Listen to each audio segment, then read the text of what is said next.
那如果美军一下子出来了100个目标，这100个目标我要用什么方式来决定我要拦截哪几个目标？虽然是模拟的，可是对方是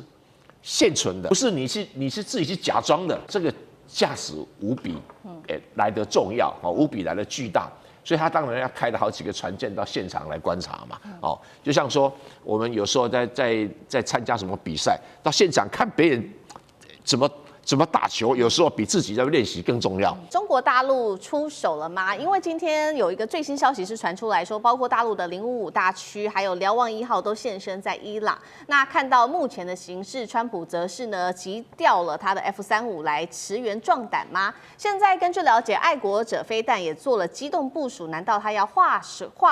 攻为守，还是化守为攻呢？今天我们都会一起来做关心。来看到现在美伊关系最紧张的时候，中国大陆这个时候的角色是正式的出手吗？海军突然间派出了一支不寻常的远洋军队。我们特别来看到的是，难道中国大陆现在已经开始要掌握西方的情报站来帮助伊朗了吗？出动了055大区之外，还搭配了052型的驱逐舰。那么现在呢，是直接已经进入到了阿曼湾跟印度洋北部的海域。还有这个是瞭望1号，这个是被称为大国重器的瞭望1号海上测控侦测船都已经开始做好了部署，外界开始做解读了。这一次中方大动作的部署，难道是要负责监控跟美军还有西方舰队联动的，并且将情报提供给伊朗吗？有没有这样子的一个可能性？那如果真的出动的话，是真的会提供情报给伊朗吗？会不会从这个美中之间的区域战争变成这种大国代理人的战争？李将军怎么看？确实如此哈。伊朗来讲的话，对中国有地缘战略上不可或缺的一个重要性，由于是现在伊朗的原油对中国来讲是非常重要的。那当然，中国这个也必须要有伊朗的原油哈。因此来讲，我觉得这场战争如果说真的爆发来讲的话，对中国也会造成不利的影响。如果说万一真的迫不得已，伊朗要封锁荷姆兹海峡的话，那中国对于油的这种输入来讲就会受到干扰。就中国来讲，当然不希望这场战争发生。可是，一边是美国哈，一边是伊朗，中国想要帮助伊朗，但是又不愿意得罪美国的状况之下。所以他派了这一艘这个瞭望1号到这个阿曼海湾这个地方来阻止美军对伊朗的攻击。大家可能会觉得奇怪，这个瞭望1号凭什么就可以阻止美军攻击呢？我跟各位讲美军如果说是要对伊朗发动攻势来讲的话，第一个打击的可能就是用它的所谓战斧巡弋导弹这个它现在来讲。在海上的林肯号航母战斗群可以说是加大号的航母战斗群，因为它虽然说只有一艘林肯号航空母舰，但它周边的包括到驱逐舰来讲有10几艘所以它同时可以发射几乎是上百枚的战斧型巡弋导弹。那第二个我们知道。它可能采取的攻势，包括可以利用它的 F-35战机或者是说在约旦部署的 F-15战机来对伊朗实施这个空对地的攻击。但是这些东西，不管你用战机，你用战斧型巡弋飞弹，你都有一个先决条件，就是你必须要用电子侦控。电子来监控那瞭望者1号刚好可以扮演这种角色。你如果战斧巡弋飞弹发射出来，那你的所有电子参数这个瞭望者1号都会收集到齐，就美军来讲就很严重的泄密。那当然你的战机不管是 F-35或者是这个F-15如果战机你起飞，就算你要发射导弹，你一定要用电子来控制嘛。在这种状况之下，你就会泄密。那瞭望者1号在这个地方，对美军来讲的话，就会投鼠忌器、绑手绑脚，这是第一个第二个来讲的话，这个我们知道，俄乌战争期间，那乌克兰初期的时候，为什么可以对俄罗斯很精准的打击？就是美国提供所谓的相关的影像情报或电子情报给乌克兰。那同样的道理，我们虽然说大陆来讲，虽然说不用真枪实弹来协助伊朗，可是光用这种无形的战力它可以提供相关的电子情报给伊朗。譬如说是它可以先期侦测到这个美军起飞的 F-35战机，将这个情资提供给伊朗。伊朗虽然说没有能力这个用战机来做拦截，但是它最起码它可以这个事先提早防范所以对伊朗来讲的话也是不无注意。那另外来讲，为什么要有055？我觉得055在这边所扮演的角色，它倒不见得是要帮伊朗打仗它可能是在护卫这个瞭望者1号，因为这艘瞭望者1号它是一艘无武装的这种电子情报侦察船，它自己本身是没有武装的，但是它出来，它当然要有一艘的这种贴身带刀护卫来保护它的安全。所以很明显的，我觉得055在这边是护卫着这艘瞭望者1号。那瞭望者1号所担任的任务是这个对美军来实施电子侦收以及电子侦察，然后除了提供伊朗之外，那中国大陆也相对的可以利用这次机会在实际上面收集到美军的所有船舰的不管是导弹或战机的相关情资，这对中国来讲的话，以后是很重要。所以我觉得美军也会忌惮于此，可能在出手方面可能会有所顾虑。好，所以我们看到中国大陆这一次可以说祭出了它的瞭望者1号它的目的也很明显了，除了制衡针对美军做这个征收电子的征收之外，另外也提供情报给伊朗2大很重要的目的。那我们也来看看，那美国呢？美国方面现在看到中国大陆的大动作，再加上伊朗部署了各式的导弹，他现在又做了什么样子的动作？川普前几天不是一直在喊话吗？说马上会派出第2艘的航母到中东。确实，现在最新的消息，今天来自于早上的最新新闻，五角大厦已经决定了会把它在这个维吉尼亚州外海进行演训的布希号，现在呢会正式的在接下来2周的时间内会前往中东。那么再加上林肯号的话，总共会是2艘航母，接下来都会在中东。另外呢，持续的美军向欧洲增派它的 F-35隐形战机之外，现在有专家针对美国的战机做了一个战力上面的评估。专家认为说，目前部署数十架的 F-15只能够拦截伊朗的导弹、飞弹、无人机饱和攻击。再加上 A-10和10多架的 F-15，他也认为没有办法扭转战局，真的是这样子吗？另外再来就是在军事基地，美军这边也有一个大动作的部署了，在他的卡达的乌代德空军基地被卫星拍到，爱国者飞弹现在已经从固定阵地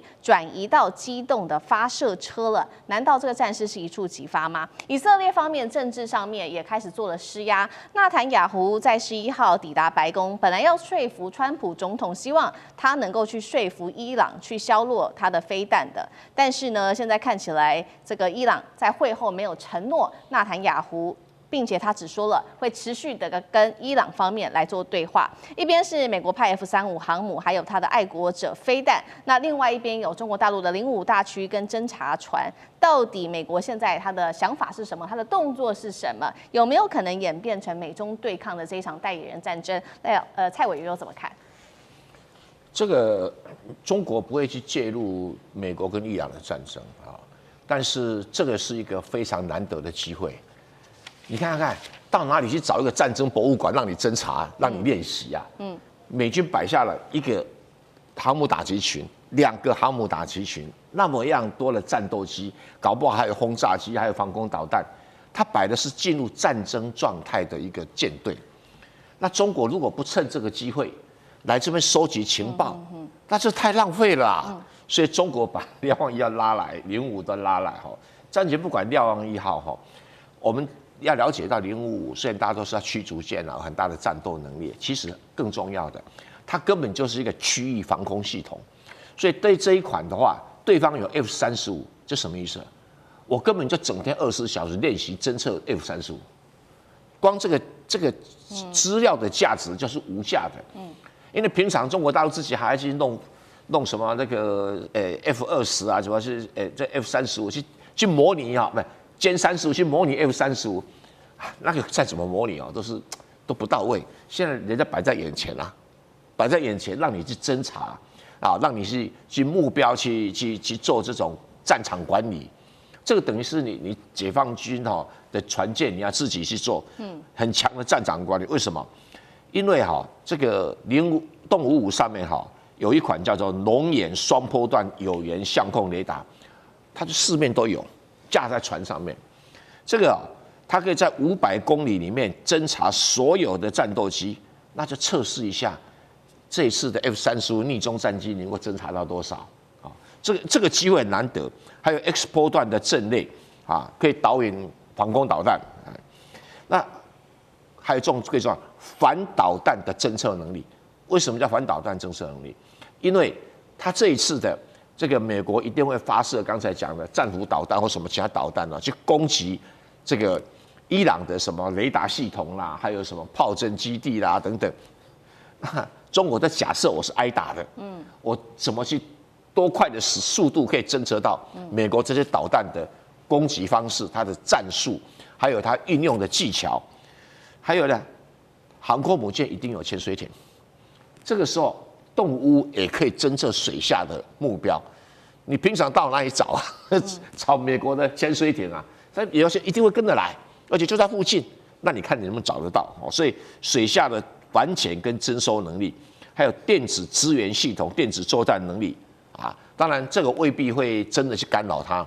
也没有这个必要。但是呢，可以尝试着测试自己的电子干扰系统，所以这个几乎就是一个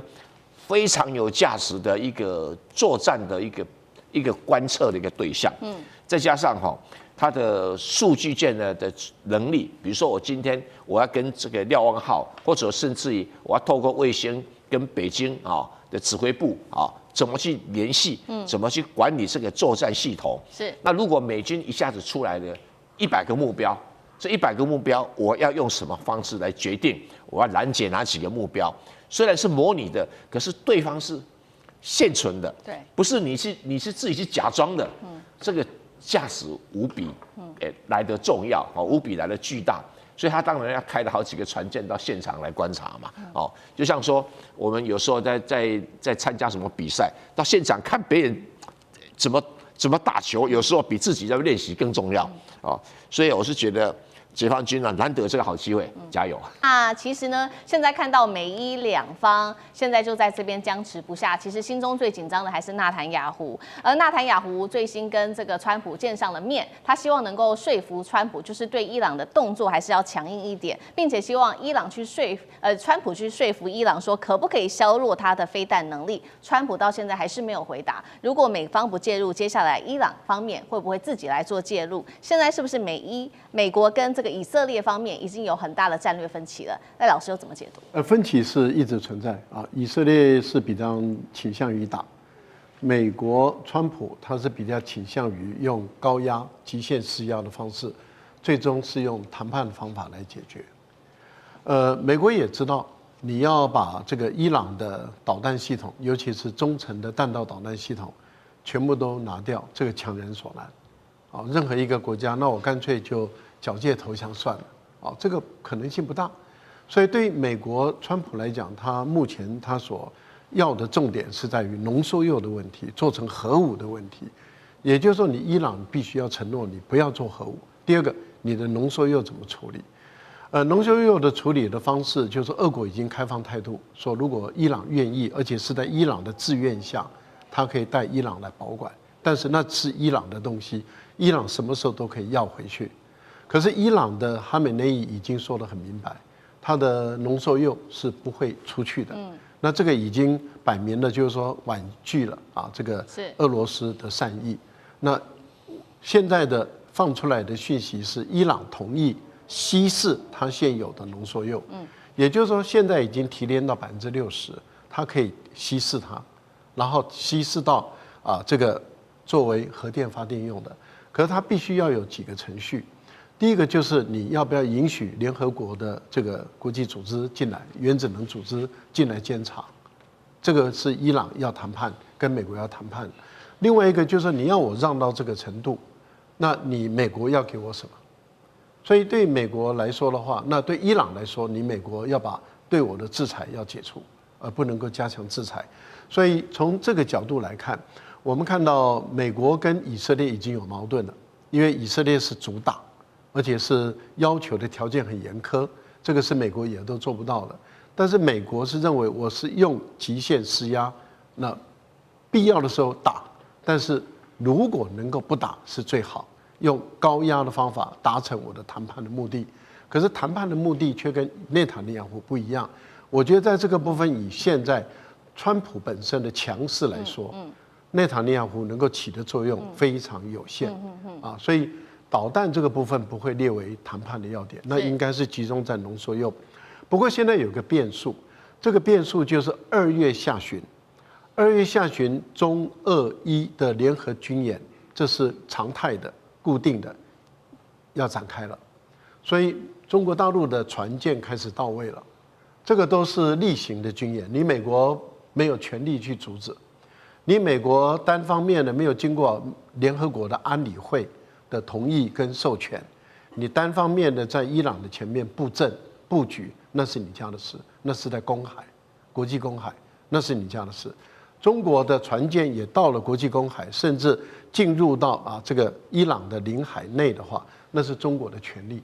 那俄罗斯的船舰也会到，因为他们2月下旬的时候，中俄伊开始联合军演，在这个海域，从阿拉伯海一直到印度洋这个海域举行联合军演的时候，就会牵制住美国的航母跟战斗群在这个地方的一个军事活动，因为有干扰了，有中国的船舰，有俄国的船舰，那对于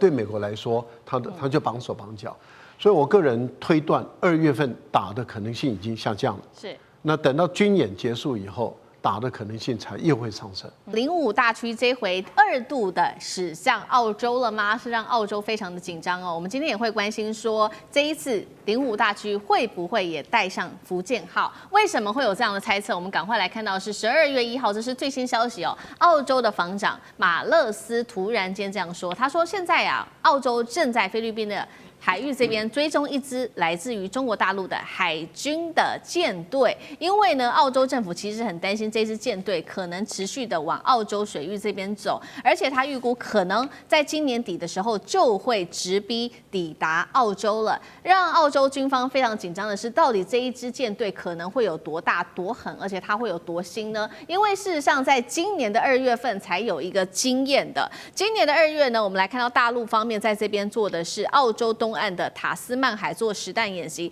当时他出动的武器包括了055大区、054A 护卫舰衡阳号，还有903型的补给舰等等。当时也在说，或许水下也有这个核潜舰在下面潜伏吗？所以这一次大陆会不会海军再次的远征澳洲，做一个升级版的远征？有没有可能连航母的这些核潜舰都一起把它带上？上这个怎么看？澳洲要怎么监视中国的这个海军舰队啊？它有这个所谓的这个军事卫星吗？可以紧盯吗？没有吧，应该都是美国或至少在英国这些国家。当然，澳洲的身份比较特殊，我们知道它作为 Quad 作为美日印澳的军事同盟，也包括 AUKUS， 包括澳英美的3国的军事同盟，尤其这个 AUKUS 部分，他们是同时交换相关的这些军事的情报，包括军事当中的最优先的相互的支援。所以，澳洲其实在整个对于中国当中呢，我们现在知道最近这个澳洲跟中国大陆的经贸关系很好，澳洲的总理也都专程到北京。可我觉得这个国家中澳之间关系不错，可是军事方面其实都没有任何的松懈，包括澳洲的相关的这些军港啊，包括中国大陆民间承租的，也都始终处在任何只要触及军事都有一点微妙上。当然，我们知道，其实澳洲这次宣布这个东西，当然表达它对于中国大陆这个海军舰队的一个掌握性。我觉得他掌握性当中也甚至提到了，讲很白说今年底抵达澳洲。我想，因为主要是今年2025年2月这个中国大陆的整个船舰到澳洲的外海在那边做实弹射击这件事情，我觉得这是惊吓了长久以来，包括纽澳吓死了，因为他们想都没有想到会来这一招然后最后再自顾绕一圈再回去。我想整个到对中国来说当然是个战略意义，人家不是没事干，出海都要很多钱。主要还是包括对于美国、包括美国、澳洲等等，我们刚才提到的这些，特别是在所谓东太平洋的关系，觉得中国大陆你真的不可能来800里外远。中国大陆现在展现他们的海军实力以及他们的刚刚讲战略的企图心而且到那边不是经过，还在做实战演习。我认为澳洲有创伤在军事上，所以我认为12月在今年年底本来安安平平安安度过到耶诞节，但是在军事上目前看起来不算是冲突，但他们预估担心今年底中国的舰队如果过来呢，所以这个命题，那中国舰队为什么要去？因为我们知道，除了今年2月7之外，澳洲在今年参加有关于南海方面。包括跟美国、跟菲律宾，你看多少次演习了？环太平洋还有几次演习？至少在现在新闻报道上，至少超过4、5次以上，大大小小。也就是在南海方面的这个争议点上，其实你跟你澳洲没有800里关系，可是你就这么积极在这里面。我认为中国还是会有一些嚇阻的部分的动作，所以只就嚇阻的动作来讲，当然也是这样隔空打牛，最后还是嚇阻了澳洲，但是还是警告美国，特别在军事上，我想这个战略始终没有消失。因此，接下来中国大陆会出动什么样的舰队？是不是如澳洲所怕，或如澳洲所愿？到最后就变成最厉害的，是不是？大家现在大陆网民都在想，福建舰会不会刚好出海，好好走远一点，走到一个最远的可能性？希望能够满足大家的期待。好，我们现在看到，现在中国大陆它已经到达了第2岛链这边了。那当然展现军事实力给美国跟澳洲看，但大家看说，那这一次第2次的远征，它会不会如上次一样，只到这个东澳的塔斯曼海这边，还是可能往西澳甚至北澳这边来做前进？尤其这2个地方特别重要，它是澳洲的战略命脉，因为澳洲现在正在这边呢打造它的潜舰还有战略轰炸机的整个基地。那所以大使如何看？那澳洲看到这样的状况，接下来有没有可能有什么新的动作？其实澳洲是还没有习惯啊，对，因为事实上的话，就是说非欧洲背景的这个船队能够到澳洲附近的水域活动啊，这个是历史上是很少见的。我没有查到那个日本当时的舰队有没有跑到西澳洲附近去哈，那。也就是唯一非这个欧洲系统的国家，还有美国，它的军事力量能够投射到澳洲附近啊，那是非常少的。哎，中国大陆今年2月下旬嘛，才第一次把这个军事舰艇开到这个地方，澳洲就已经紧张得不得了。那问题就是说，澳洲附近的水域，别的国家不能去吗？军舰不能去吗？国际法没这样规定啊。国际海洋法公约是给有强大海权力量的国家所设计的，所以他们把这个领海说得非常的小。所以呢，你只要你船舰不要进入到澳洲的领海，也就是现在就是24海里而已啊。那24海里以外，澳洲沿岸24海里以外，都是全世界任何船只都可以去的。不管是民用船只、休闲船只、军用船只，照现在海洋法都可以自由航行的。那美国更厉害，美国还说，你的领海，我的军舰也可以行使无害通过权，也有自由航权，这就是美国一直要行使航海自由的。那中国大陆如果也可以说，那我也可以进入你澳洲的领海，我是无害通过。那澳洲，所以法律上这个是你们西方人定的游戏规则，主导游戏规则。任何国家的船都可以开到里面。上一次中国大陆，也就是今年2月，中国大陆在什么塔斯曼海啊，那么举办了实弹射击。你知道这个距离澳洲的领海还有多少？还有多远？还有300海里哎。人家距离你300海里，在那边就做一个实弹演练，结果澳洲举国震动。可是你有什么权利可以说你不能来我这边做这个？那个是公海哎，你知道当时荷兰人叫一个这个国际法的天才叫格劳修斯，他是荷兰人，荷兰那个时候是全世界最大的海权国家，荷兰的控制整个世界水域，他写的一个海洋法公约，第一个海洋法第一个原则就是什么？公海自由，然后呢，公海越大越好，沿岸国家呢，它的领海越小越好，为什么？我的船可以开过来，你的船开不过来啊，所以我的船有这个力量能够开着，我当然把我的能够行使我这个航行自由的搞得越来越大嘛，对不对？所以这是你们这个欧洲国家自己啊，海权国家自己定的就是说海洋自由这个原则。那每一次这个沿岸国家想要扩充这些在海上啊临近海洋的这个权益的时候啊，反对的都是美国，都是这些有强大海军力量的国家，对，所以现在中国大陆也有强大海军力量啦，所以到你澳洲去，澳洲现在是不习惯。可是你有什么好紧张的？我是觉得没什么好紧张。上一次给你300海里外开了几炮，你就已经举国震动了，也太玻璃心了吧？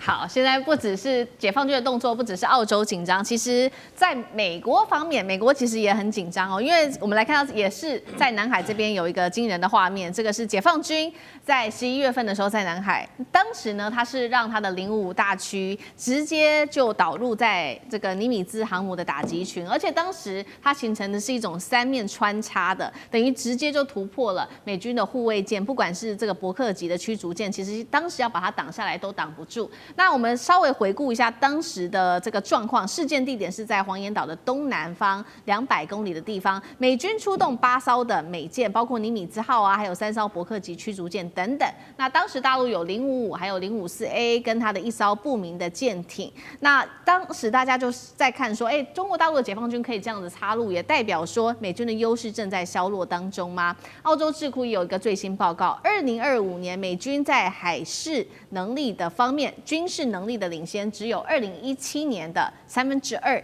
干哥怎么看？这个消息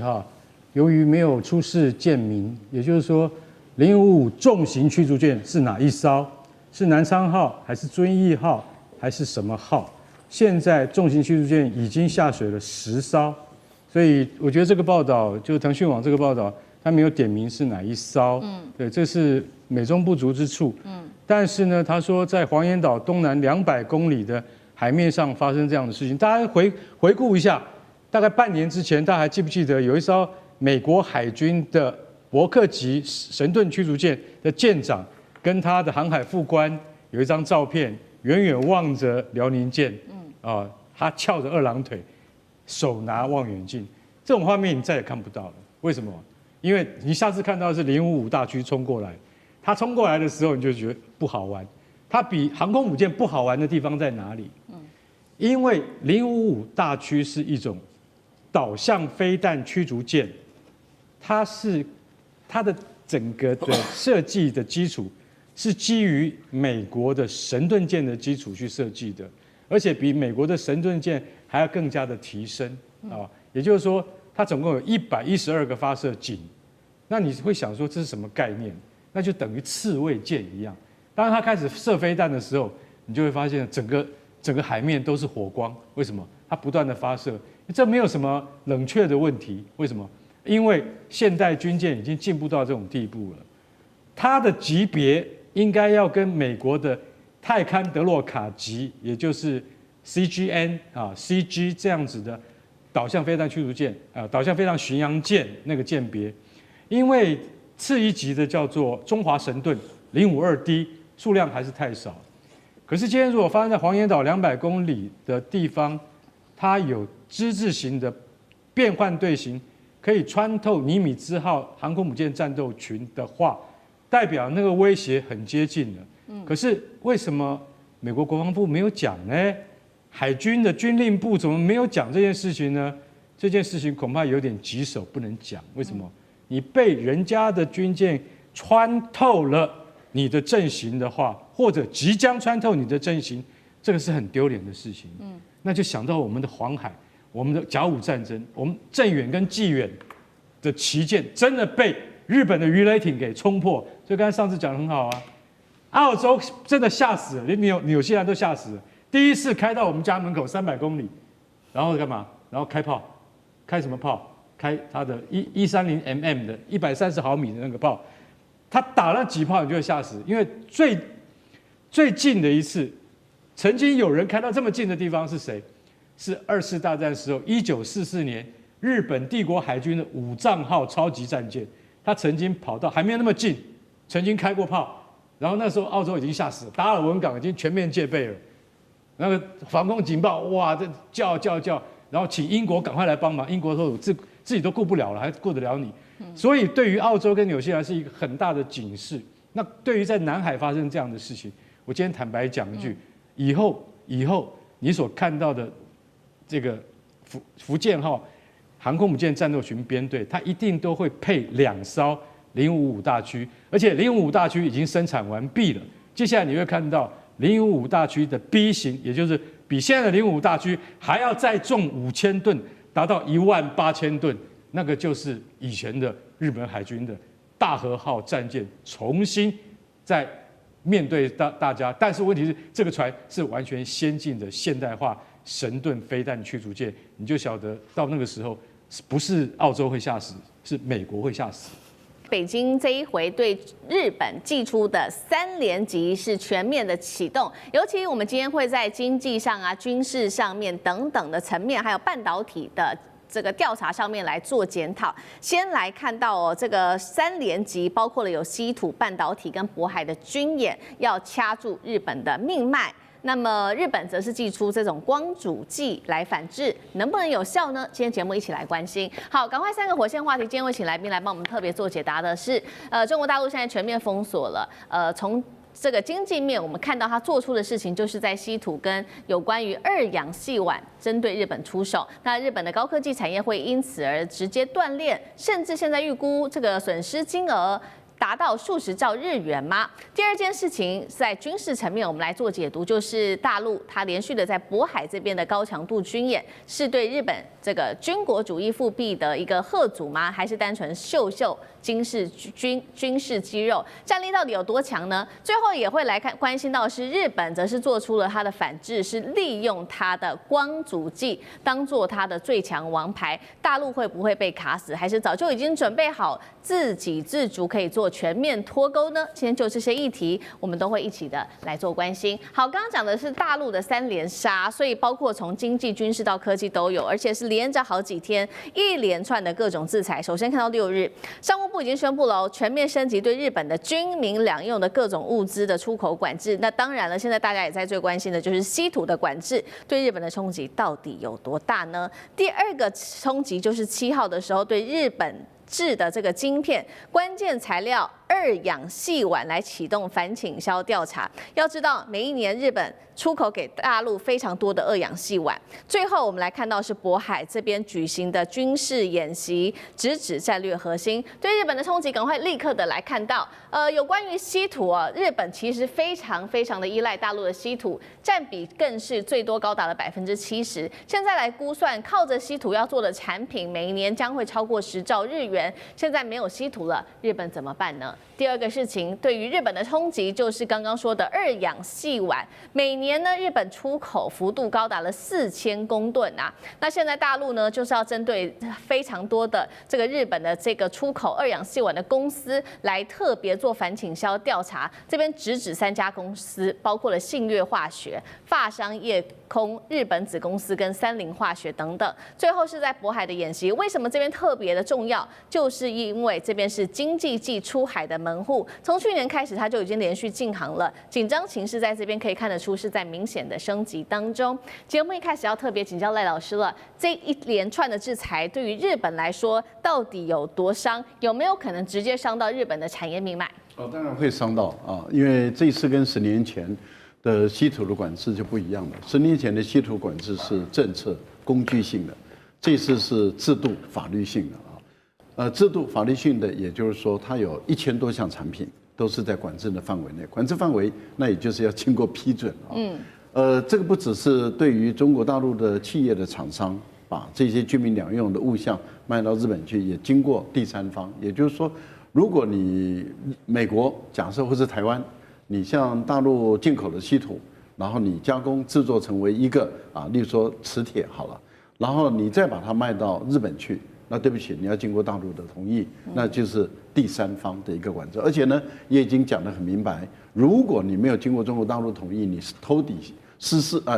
偷偷的卖给大陆的话，卖给日本，你可能要接受法律上的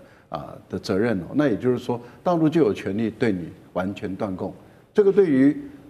台湾也好，或是对于其他的任何第三方来说的话，它的这个风险就很高了。我们一般做生意的人来讲，你风险越高，他就越不愿意做嘛。要不就是你要付出更多的代价，你要给我更多的钱。那这样的话，我还有可能因为钱而铤而走险。另外，日本它要不就是采用美国的方法，也就是透过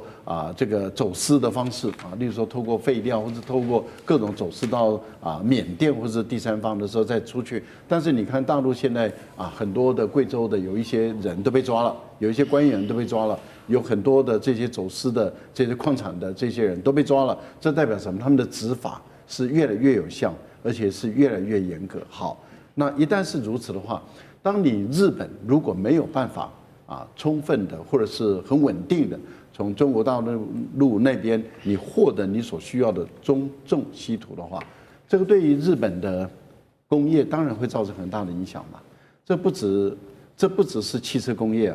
这个半导体各方面都会产生影响。那么更重要的是军事工业，基本上日本要发展，那就难度就很高了。因为你以日本来讲，你飞机制造 F1、F2， 或者是你要跟意大利你要跟英国合作，那对不起，你只要跟日本合作的话，有跟中国大陆有关的稀土，尤其是中重稀土，那你可能就没办法。所以5代战机对日本来说很有可能就会夭折了，因为他们这些国家可能会考虑把日本引进来，或许我就没办法从中国大陆那边拿到我战机所需要的永磁土，我的磁铁没有我根本没办法这样做。好，那不管是导弹034，或者是12.4或者是军民两用的话，甚至你连军用卡车、军用车辆，那甚至连甲车、装甲车，你所需要用的发动机，那你可能都没办法了，因为它都需要用到磁铁，可能都没办法。好，那这次谈到的是第2号公告，也就是说这是2026年中国大陆出来的第一个公告，就是对于这些所有的军民两用物项的一个全面性的管制。第2份公告就是对您刚刚讲的这个二氯细烷，二氯细烷在大陆他们叫做2氯2氢硅这跟我们台湾的名称不一样，但同样的东西，这个东西是用在晶圆做晶片的这一层薄膜。我们要问的是，大陆有没有替代品？有了大陆已经有替代品。那日本原本占全世界的份额多少？80%。它在出口这个部分占全世界是排名第2，但是它占有全世界的比重80%，所以这个是对日本来讲是很大的一个工业也很大的一笔这个收入。对。可是问题是中国大陆的半导体基本量占全世界多少？总生产量在今年来讲，绝对会超过40%以上，有人估计可能会到50%，也说不一定。例如说成熟制成的晶片，中国大陆就占了70%嘛。这个12寸晶圆的28奈米你可以知道中国大陆几乎在全世界占有70%，所以你晶片生产多少，你就要使用到这个化学原料，要使用到多少。那以大陆的生产量占全世界，如果说我晶圆的生产量占全世界1半以上的话，那你日本等于是我出口的这个4000公吨，我等于是有1半以上都是卖到中国大陆去。那从现在开始启动调查，如果1年以后说你有反倾销的一个问题的话，那请问一下，它的关税如果是285%，或是400多，或是600多，那是由中国大陆自己来判断，你基本上都卖不进去大陆，你根本没有大陆市场，那你这些公司它的股价当然跌嘛，它的整个营业额会往下降，它必须要进行裁员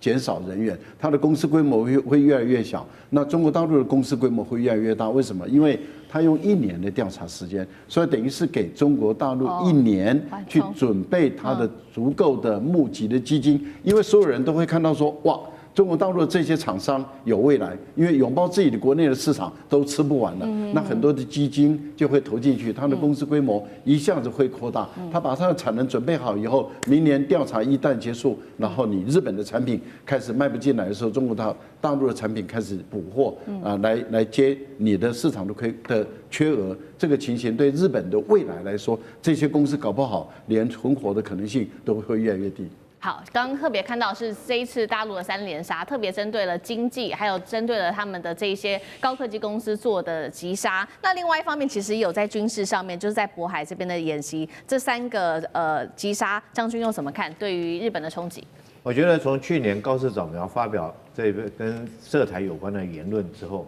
中国当然大陆对日本的各项采取的措施是接连的连环拳，接连不断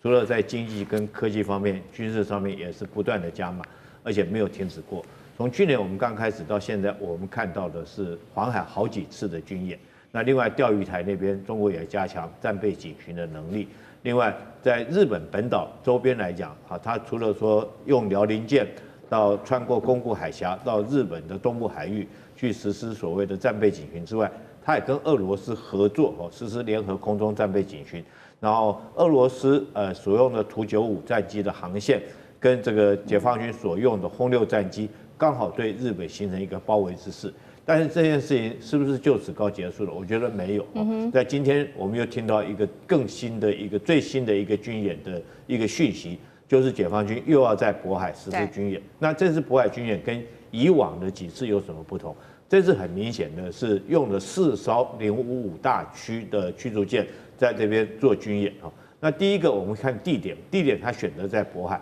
渤海有2个意义。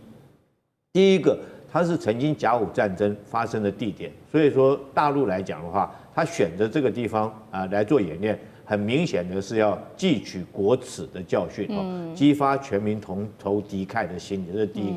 第二个来讲，我认为选择在渤海，那第二个意义就是它要捍卫它的中枢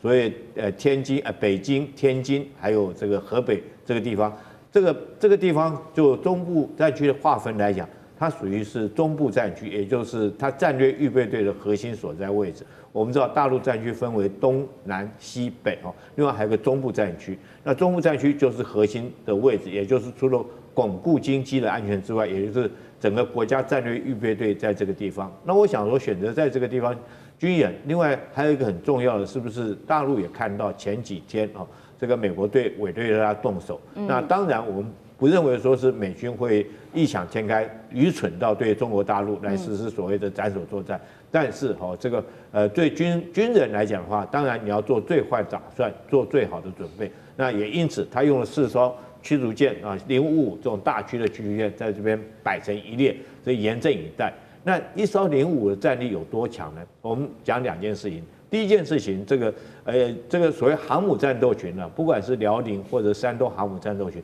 它通常所编配的带刀侍卫就是055，大概只有1艘。那也曾经在演习过程之中，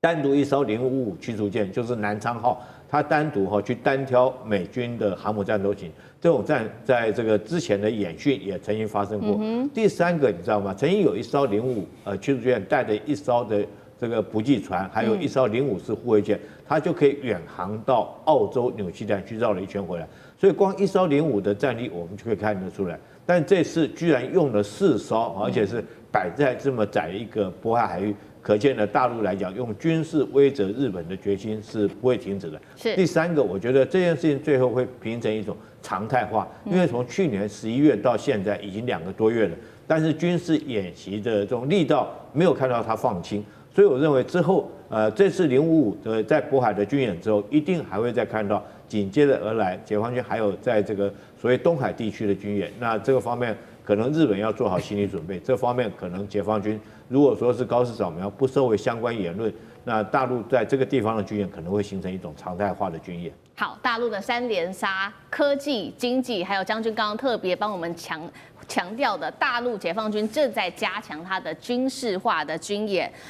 秀出它的威慑力。另外一方面，我们看到那日本呢，看到各种的状况，它现在则是祭出了反制，但是重点是有没有效呢？日本祭出的反制的最后王牌是它的光阻剂。目前我们来看看光阻剂对于日本来说有多重要，因为日本掌控了全球70%的光阻剂市场，尤其在高端的 EUV 光阻剂更是掌握市占率高达95%。瑞银也评估了这张王牌可以让日本好好的使用，一直用到2030年。当然，北京在看到这样子的一个状况，它也赶快来追赶。去年已经完成光阻剂的一些测试标准，解决了目前的显影的一个缺陷。那2年前国产化已经突破了10%，目标在今年2026就可以达到40%。中国真的已经做好准备，可以全面脱钩了吗？日本这一次的反制会不会把中国卡死？委员又怎么看？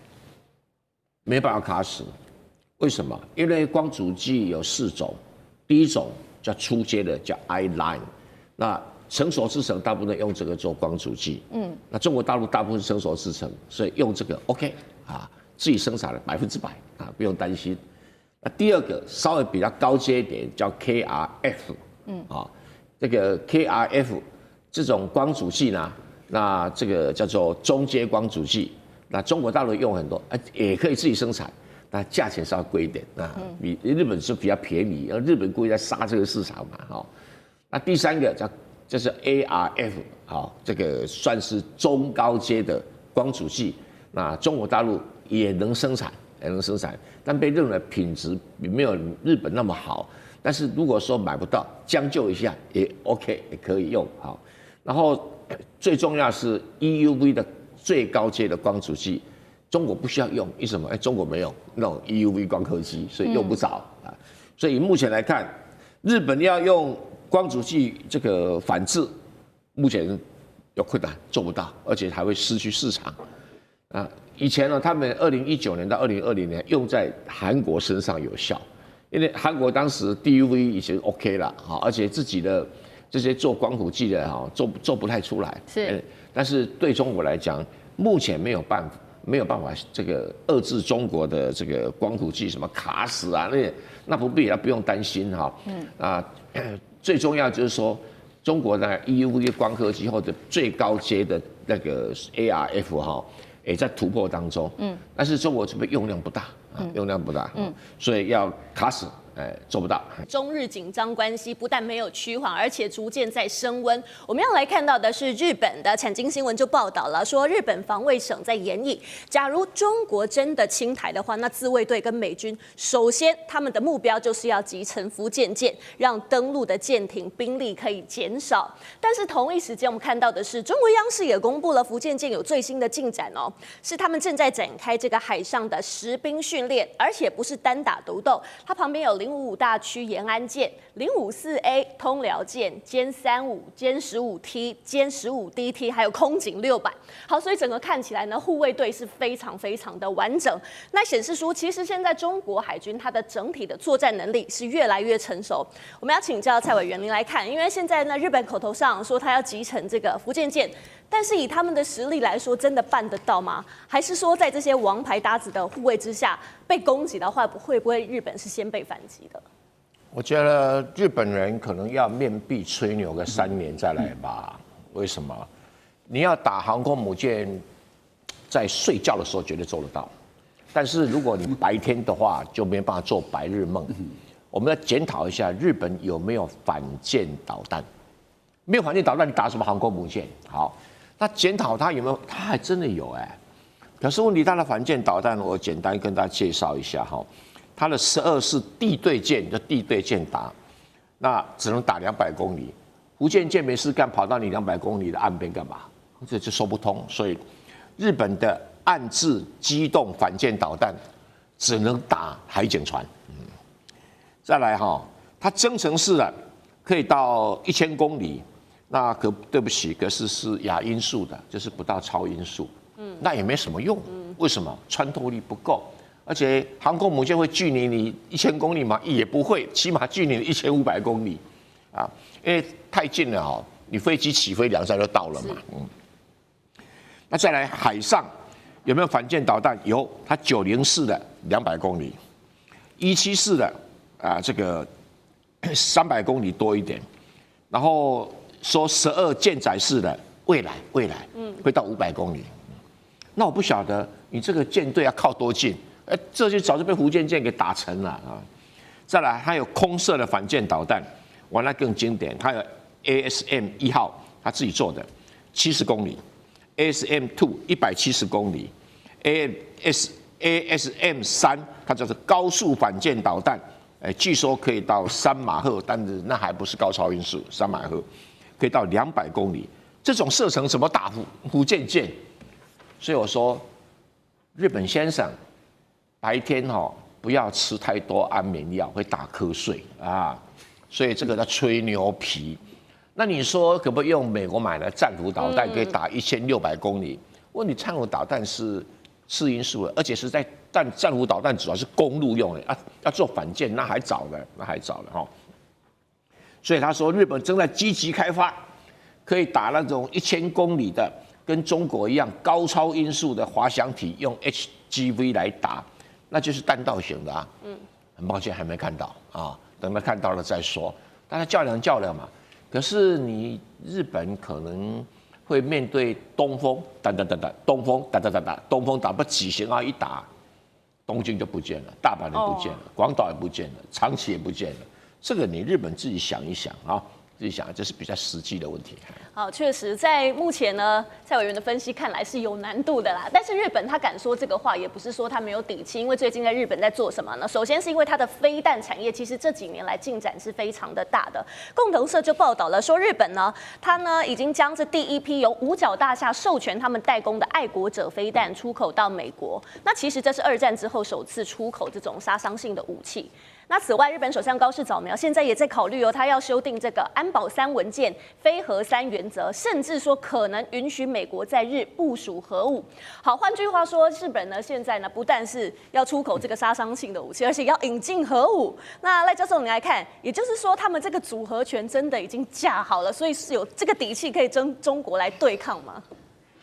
我同意这个蔡委员的说话，这个也是大话了啊，因为。连美国这个川普他自己说他要打造一个金球啊，这个因为以色列有铁球嘛，那美国有金球，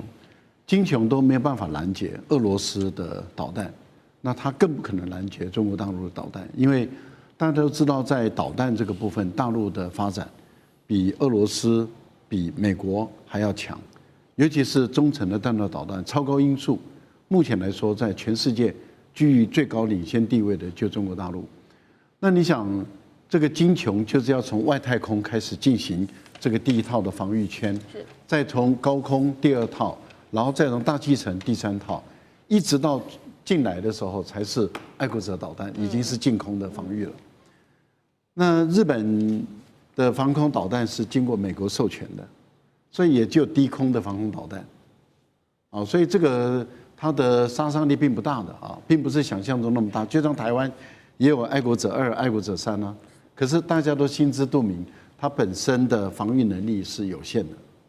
啊，因为它拦截不了超高音速的导弹。为什么？因为它最高的马赫就是4.5马赫。那你怎么4.5马赫？你怎么可以追10马赫的导弹呢？也就是说，你慢车速你怎么能够追得上快车速呢？而且更何况是中国大陆的。导弹它有经过2到3次的变换，我们叫做变轨飞行，就是变换飞行姿态，你的演算基本上是来不及的。也就是说，当它产生第1次的变轨的时候，你的电脑要去重新捕捉它，重新计算，那你基本上你的防御的时间就一直压缩了。到最后，它在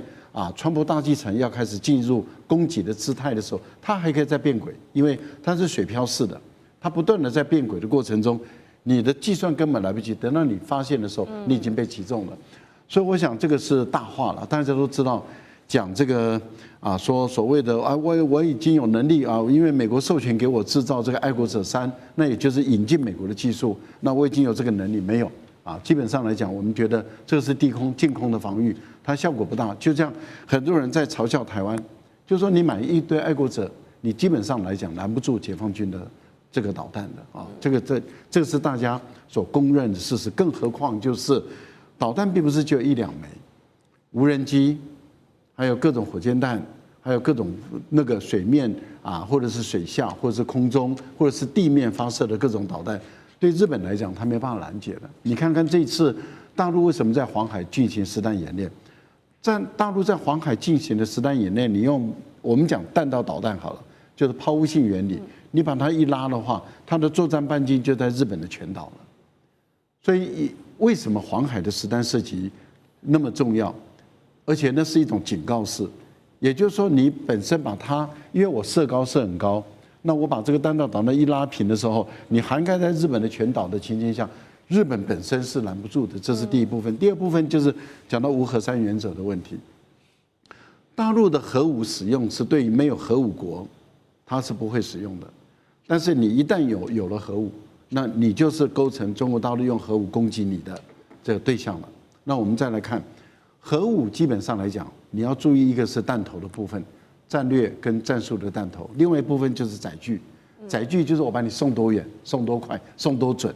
那核弹本身的准确度并没有那么要求，但是它的速度要快，要投得够远，然后它的弹头的造成的杀伤性的威力要够大。好，那最后一个就是你的承受力。我们一般来讲，我在法国巴黎大学读国防战略研究所博士班的时候，我们的一个老师他是核武专家，他就谈到了就是核战哪一些国家打得起，哪一些国家打不起。那很明显的，日本是打不起任何核战的。为什么？第一个，国土面积狭小；第二个，人口多；第三个，整个东京经济板块太密集了，所以它本身承受不了任何核弹的攻击。那因此，日本发展这个核武的问题，非但不能够威慑到中国大陆，本身还会遭到俄罗斯、朝鲜跟大陆本身的双方都是核武国的攻击。蠢成这个样子，这是人类间的奇葩。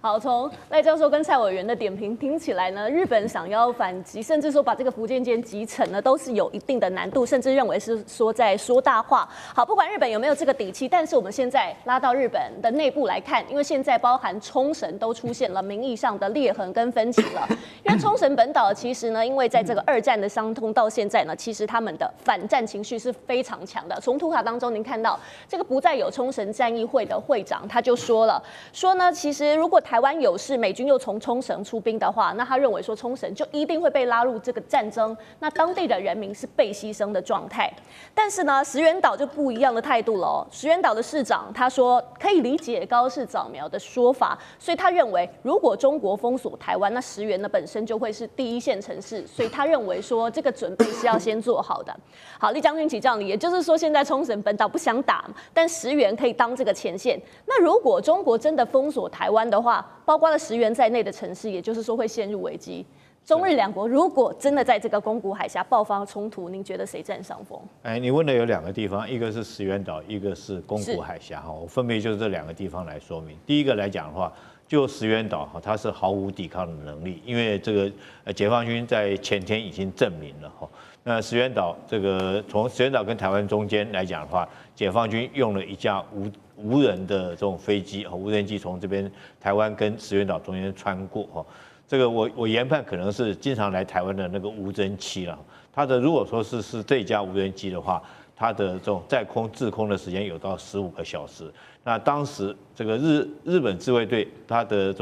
这个战机曾经有起飞哈来做这个监视的这种动作。但你要知道，无人机对抗有人机来讲的话，除非说真的开战，不然的话是绝对是有人机吃亏的。因为你有人机在空中来讲，你飞行员不管是油料或者是人员的体能来讲，你最多就是2-3个钟头，那它可以在这边无限给你绕15个小时，那你怎么去应付它？哈，可能这个几波下来讲的话，这个人疲马困，你又不敢将它击落，所以这是石垣岛的一个状况。当然，如果说真的战时来讲的话，以解放军现在的无人机能力来讲的话，应该很快可以解决掉石垣岛哈。那至于说宫古海峡的话，我觉得如果说在宫古海峡发生开战的话，那日本是100%占你有利的地位。那为什么？因为宫古海峡，我们大家看一下啊，整个所谓的第一岛链，大陆这个海军它要出第一岛链，大概不外从2个地方，北边就是宫古海峡，南边就是巴士海峡。那宫古海峡最宽的地方约300公里哈。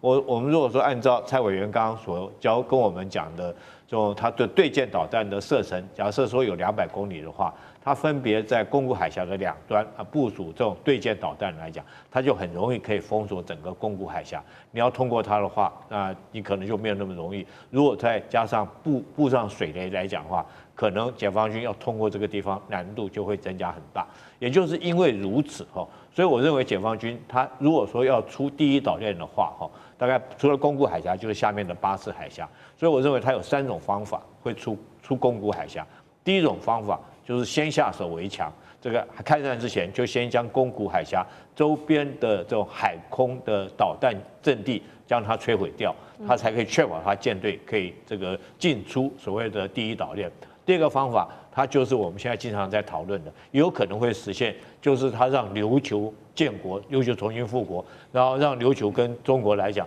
双方来讲建立一个很好的友谊关系，这样的话保持中立，那中国的海军舰队自然就可以出宫古海峡。第三个方法就是占有台湾，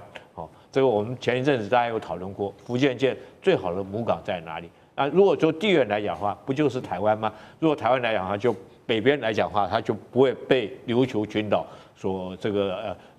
钳制住，南边来讲也不会被菲律宾所钳制住。它如果从台湾出去来讲的话，就是广阔的太平洋。所以我觉得这就是为什么地缘战略这么重要，为什么高市早苗会讲这种话。他认为说是他有把握在宫古海峡这边堵住中国的舰队，所以他才敢这么嚣张讲这句话。那也就是为什么中国大陆来讲的话，一直要统一台湾，除了说是民族历史的因素之外，还有一个就我国家如果说要发展海权要强大，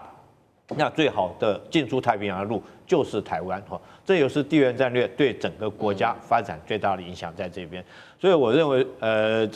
但是随着武器的进步，未来是不是如此，可能会有所改变。比如说，这个有无人机的时代来临来讲的话，那是不是会改变现有武器的这种射程，或者是它作战的效能，可能会有所改变。但是在目前状况看起来的话，如果在宫古海峡发生海战来讲的话，以地理上面来看的话，是日本占优势。